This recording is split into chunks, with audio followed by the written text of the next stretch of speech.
Hello everybody. Could you please give me a tinkle when it's at 9 minutes? It will help. Thank you for including me, Willie and Sharon.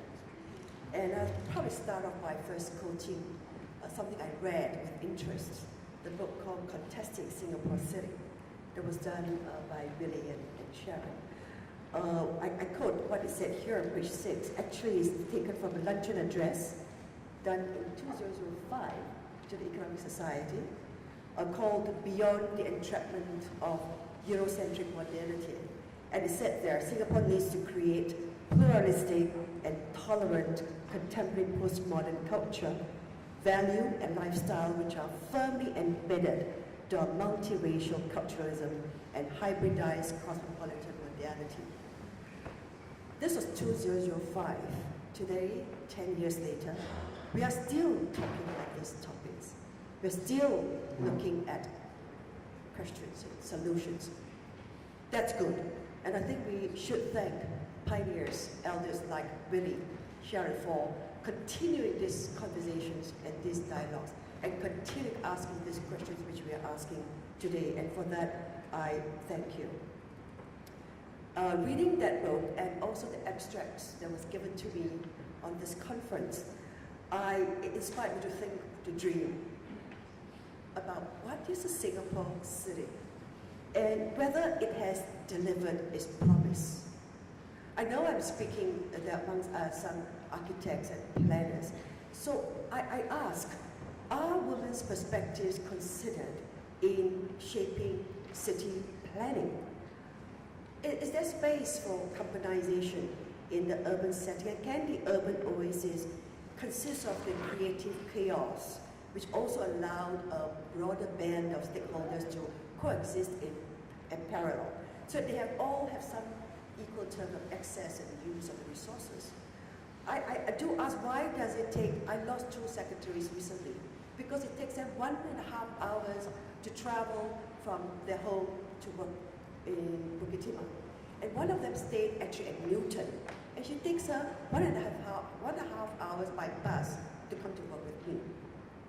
And I have a friend from America who comes to Singapore and asks me, you don't have disabled in Singapore? I don't see people on wheelchairs. Or they ask me, where are your old people in Singapore? Why is it I don't see them around MRT and all?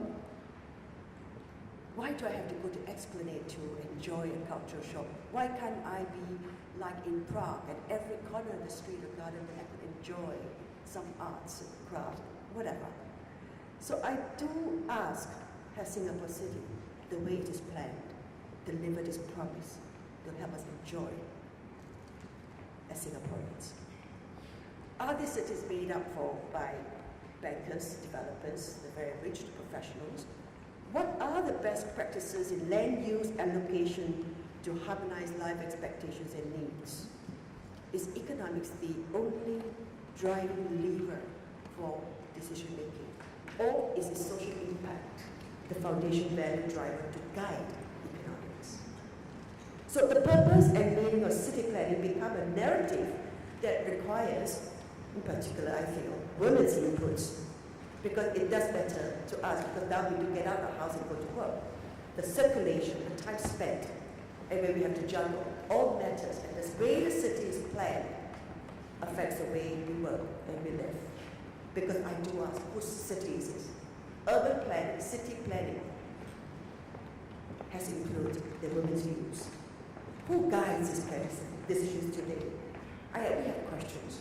Because I'm curious about these questions, in fact, I am organizing in September a conference in the Louvre, getting women architects, urban planners whom I can find or know, and ask these questions as to whether the Singapore city has delivered its promise. And in that same address in 2005 made by Willie, it was said that we need a major ideological shake-up and vigorous critical discourses from many who teach, advise, theorize, and practice dogmatic modernist planning and architecture of yesteryears. And there is a need, a call to create local prisons to humanize the urban hardware. I find this a great promise and a dream for the Singapore city, for my grandchildren. The second inspiration I had was, I also asked myself, who is the Singaporean? When you go to China, I travel 5 months a year in China. When you go to China airport, you know that you're in China. You go to New York, go to Japan, you go to even Bangkok, you feel, or in Frankfurt, you feel the sense of place. When I get to Singapore, Changi Airport, I immediately sense the sense of efficiency. Yes, I feel the texture of internationalization, true. I feel global. And I ask myself, how is it, and how shall I feel native? Because there are people, foreigners who with me, ask, are you Singaporean? Therefore, I should feel Singaporean. And everywhere I went, after I come home, I feel safe on an SIA flight, although it's the most expensive air flight. Why? I just feel because it's that sense of security. It's a gut sense. It's nothing in the head. It's all about the gut sense and the feeling of security. And I wonder whether this bundle of sentiments approximate what earlier Eunice Singh's use of the notion of transnational identification and flexible citizenship. Because I could very much feel sometimes at home in London, because I spent a lot of time there. And I have a little pied-à-terre there, therefore I have my belongings there, I have memories there. And I earlier talked to Nirmala here, who said that home for her could be US, could be Singapore. But a lot of the Singapore that she remembered as home had disappeared. And then she went to Singapore. When she's in Singapore, she missed States. And when she's in the United States, she missed home. And at home is in her imagination. And for a lot of us born in the 50s and 60s, a lot of what I used to remember is gone. Channel 5 yesterday asked me, Claire, where is your favorite food store when you were a child? And I said, Odeon Theatre at the little corner where there is the beef noodles with a fantastic lime chili. She said, huh? North Bridge Road, where there was the second-hand bookstores, and beside it, the second-hand bridal stores where I got my rented bridal dress. RGS, gone. Dao Nan, still there, but not the same. Nanhua, gone. So a lot of the memories we had about what home was, they're gone. So it is in our imagination. Is that enough to hold my allegiance? Yes. When I was in New York 2 years ago, addressing the Asian Society and the Columbia University EBMA class, the students or the audience with me were Americans, but they were actually all colors. They were Chinese, who speak Chinese. They were some from Hong Kong, they do speak Cantonese. And they were all colors. And when we talked, I had to explain to them about Singapore, explain to them Chineseness, explain what the East Asian capitalist model could mean for us, and that this century is looking at Asian capitalism, looking at responsible capitalism. And when I was in Mauritius, the partner that we have, whose hotel we're operating, she's Chinese, 4 centuries in generations in Mauritius. She's very Claire. She's Chinese from Fujian. We communicated in French. So for a moment I had thought, what then is identity? And for me, is this enough for me, what I feel about Singapore and all the lost memories of Singapore? What is it left for me to feel Singapore? I could only say actually, it's the memories that we have gone through. It's in our mind, in our heart, and in our spirit.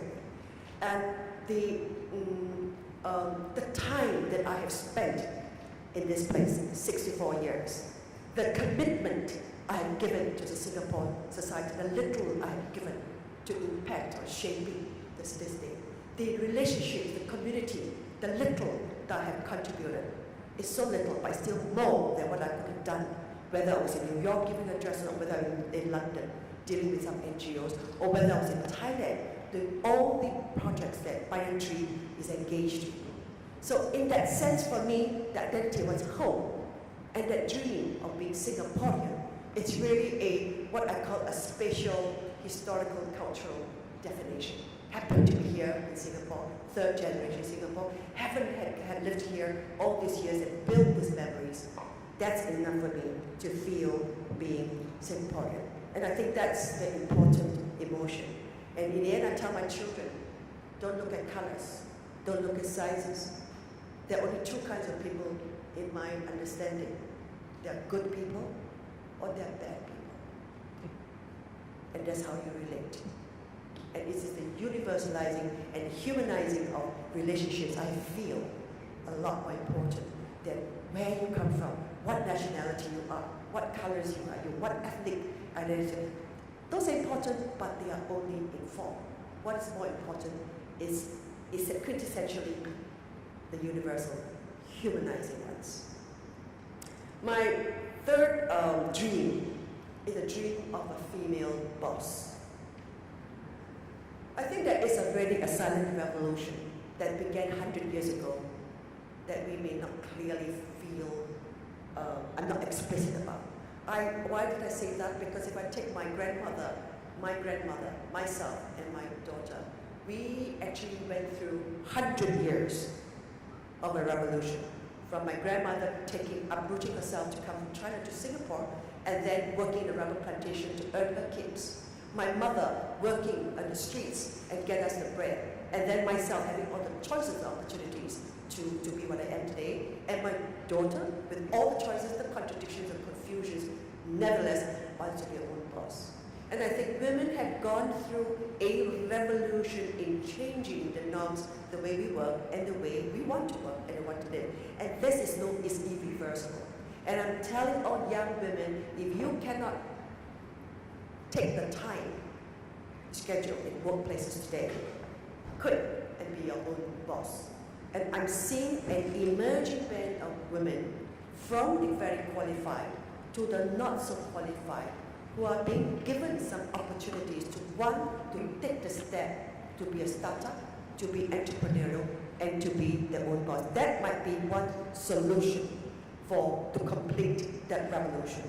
And the other revolution that needs to happen, and this is for all the men, women who are bosses in your own firms now, is to re-engineer the workplace to service women at different life stages, their schedule, the life schedule, so they could stay at work while having a family.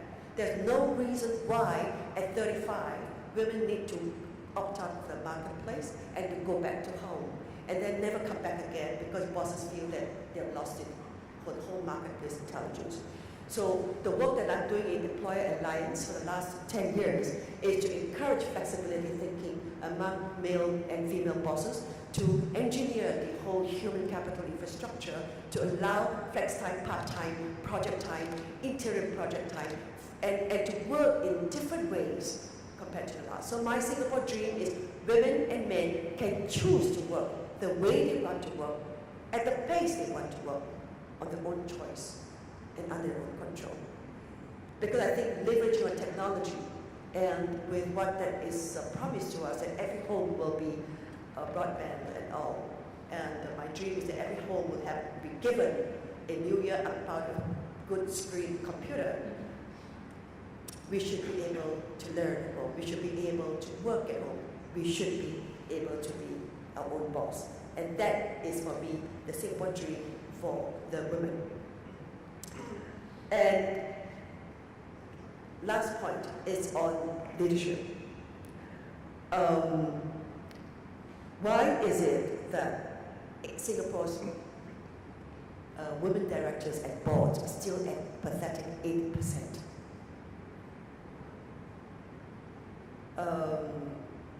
It's changing, I was told. It will get better. And I declare that also in the Diversity Action Committee, led and steered by Magnus Walker, who is the chief of the Stock Exchange. I think it's very good that this committee is formed and that we are actually coming up with guidance and guidelines to encourage the 400 listed companies, is all male companies, to consider why and they should have women on board. Not necessarily that because there's a gender input, therefore company will improve. It's just that women's perspective will add to the understanding of what business is all about. That it is not just about making money, it is about doing responsible business in taking into consideration the views and the concerns of all stakeholders, half of them are women. So there are movements to look at women at board, women at court. I think our past PM, Mr. Goh Chok Tong, 20 years ago, promised that 20% of women will be in parliament. Indeed, today, we have about more than 20% of women in parliament. So we now need to work at women at courts, women at work, at boards, and I would really like to look at women and female conscription in the military as well. And one revolution, and that would be my dream, if I could ever convince home work to be a paid work. Meaning, my husband earns $1,000. We can agree that he pays whoever there's a homemaker, or it could be vice versa, 40%. In my name. So he gets $60, let's say $100. He gets $60, I get $40. And the government match me $40 for the work I do in keeping the home well, for making homemaking into a profession by having a computer home so that I could learn, I could do all the work at home. Immediately, with this fiscal policy or this agreement, you make homemaking into an economic driver. It makes it dignifies homework. It creates an opportunity of homework careerists, because you can be a housewife with a difference, or you can be a homemaker, because I know now there are a lot of men choosing to work at home and be the homemaker. So this is, for me, I talked to some economists in Singapore and overseas. They think this is an instrument that is workable if there is a political will to make homemaking into a legitimate GDP and an economic lever for change. But of course, a lot of development planning and even the use of the development planning jargon, household, they don't look at household members. Households become a neutralized word, but the household members, the husband, the wife, and the children, we all are different constituents with different interests and different needs. And it could calibrate to meet the expectations of each of us. It will be more of a harmonious family and also a better society. So in short, in conclusion, my Singapore dream is about having my grandchildren living in a city that's inclusive and creative. I think that was discussed earlier by many of the articulants. And I wish for the notion rooted, globalized. I think I'm a rooted globalite, meaning I'm rooted to Singapore soil, like it or not. But I'm a globalite because I'm curious about the world. I like to travel, I like to learn. So I absorb and take the skill sets and what I know, information of the world to become the repertoire of my capital to transact and to be effective. So the notion of rooted globalite is something I would wish also of my children. And I hope my children will have a lot more choices and control over the way they work. And if they can't do it in corporations, they have to do it on their own. And I like what I read in abstract when Alvin shared that he wants to be in the mainstream. Somebody is out of the mainstream, but he wants to be around and to continue to influence people. I like that. I like that spirit of it. So I therefore feel that I want to create my village, Claire's village. Claire's village where I am the chieftain. I define who they are. It could be someone in the UK, Moscow, Africa, Southeast Asia, Singapore. That's my village. They are the significant others. And I then have a sort of value system I like to command, and in different spots we do things to try to bring the world together. And I hope my children will do the same, that they are connected to Singapore, but they are also connected to the world. These are some of the basic values I hope will continue. And it has been important to me, has guided me for my last 6 years, and I hope my children will continue this legacy. One is on self-agency. I think the government has to do a lot more, but also more important, I have to do individually, that self-agency is something that's all-powerful. I think there is a sense of responsibility for family and community, and including to the state, and more important, I think, is to humanity. And I really hope that all my grandchildren will look at Singapore, kampong, if we could resurrect that word and recreate those sentiments, the allegiance. In sociology, we're taught the Gemeinschaft feelings, etc. And I feel those village, international, Singapore village, or class village, at different tiers, it's where we can hold our allegiance to. I don't think we need more qualifications. Neither do we need grandiose projects towering in the horizon. But I think we do need a lot more wisdom, such as people like Willie and what I've heard, who deal with the problems with such compassion and general affection for humanity. And also, I would think there's a large dose of humility that's required, and that willingness to think new solutions. And Alex said earlier in the abstract that I read also, it's between two spectrums. One is whether it is a system that controls or is another system that allows, that liberates. I think in between these two systems of engagement, we maybe should try to find the middle way. It's easy to say, but because it's easy to just say it, maybe it is important that we take the first step out to do it, to do something. And in my last 30 years working in the community, frustrated as I had been in many scores, whether it was at community level or whether in Parliament, the engagement process itself had been, one, humanizing for myself. Two, it liberates me because it takes me away from the guilt that I didn't do anything. Third, it informs me because by participating I hear so many more different views. It is humbling to think, therefore, my view is only one view. Now that paralyzes me sometimes. That liberated me many times. But important for me that it is about community. It's about the power of two, but it also means the chaos of three. But it also means that the leader, whoever is, he is, she is, needs to not take a position as absolutist, but to be able to garner the voices, the cacophony of voices, in order to harmonize them into a decision. I think that is the most difficult, but I think also that is the most challenging. And the last 2 hours I was here, the way the conversations will be shared and some of the differences will be articulated, I think we should have more of that, and learning to respect differences, not to be afraid of it, not to be so rude about it either, but that engagement is something we need to work at to move forward. And Kevin, you said that we are condemned to a morally troubled life, indeed. I would add that probably this is also a very complex life. And it's all the more that we need to have many pieces of conversations and different conversations at different points. And the challenge now is, well, how do we sift and integrate all these pieces of information to make that decision?